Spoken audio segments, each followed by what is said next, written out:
Well, let's move on now because the Voice referendum was defeated, as we know, in emphatic fashion. But that's apparently not good enough for the Victorian Allan government, which is setting up its own voice to Parliament. Here was the Premier, Jacinta Allan, today. Indigenous people here in this state continue to be significantly behind the rest of the population, and that's not fair for all of us. When you listen to people, you get better outcomes, and that's what treaty's all about. I reckon we're up for that.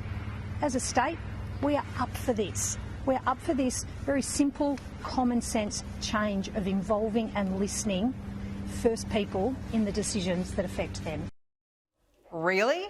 Because if I recall, 60% of us voted no to this racial division, and yet the left can't help themselves. Joining us now is Indigenous leader, businessman and author Warren Mundine. Warren, it's nice to see you. Thank you so much for joining me on the show.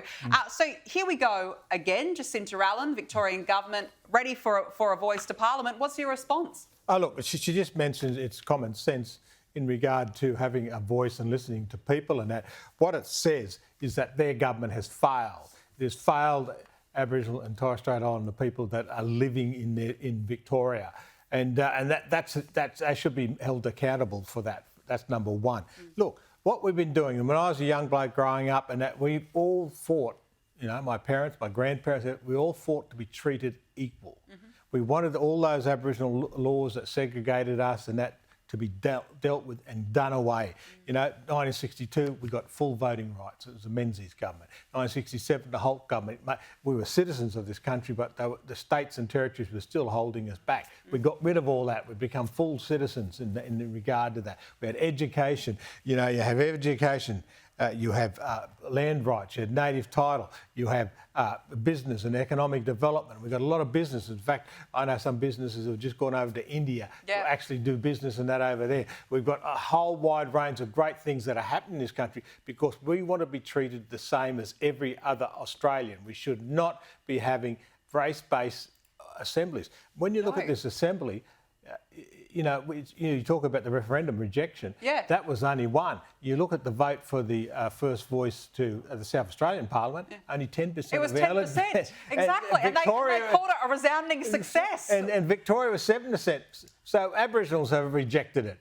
So all they're doing is showing that they failed in actually looking after their fellow Australians, but also that they're pandering to a small minority of people. Well, the question is what mandate does she have then to pursue this?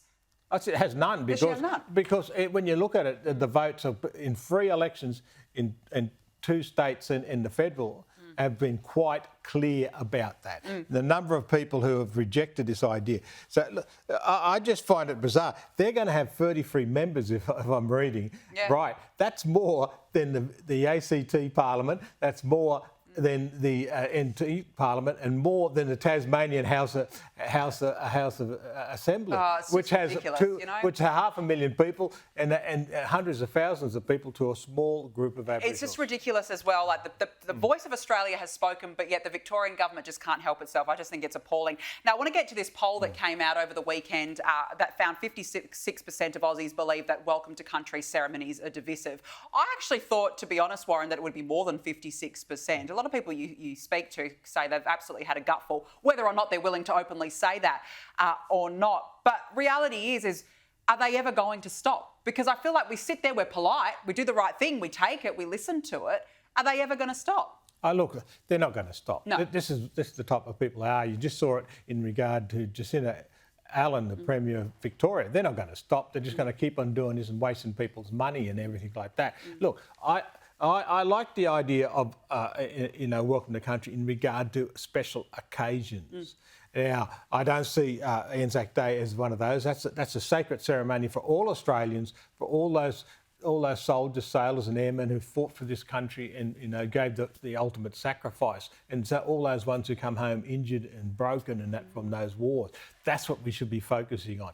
We shouldn't have it. It's like, we have it before meals, we have it now at meetings, we have it everywhere like that. But not only that, the dangerous part about the whole thing is that if you buck the trend, you will be punished. And we saw finally that someone has taken it to court and won. And one that was actually that street sweeper, who will, by the way, be on the Bolt Report tonight with James McPherson. Oh, so don't miss that interview. Give him a statue. Give him a statue because he deserves it. But even, I was thinking if you look at Leah Finocchiaro up in the Northern Territory, when she refused to do the acknowledgement of country at the bombing of Darwin anniversary, and she copped backlash for that as well. But in the end, if you don't take a stand against it, then we're going to keep having these same conversations and good over on and her over too. again. Good on her, absolutely. Good Warren on her. Mundine, we've got to leave it there. Appreciate your time. Thank you. Thanks so much for coming in and joining me on set tonight.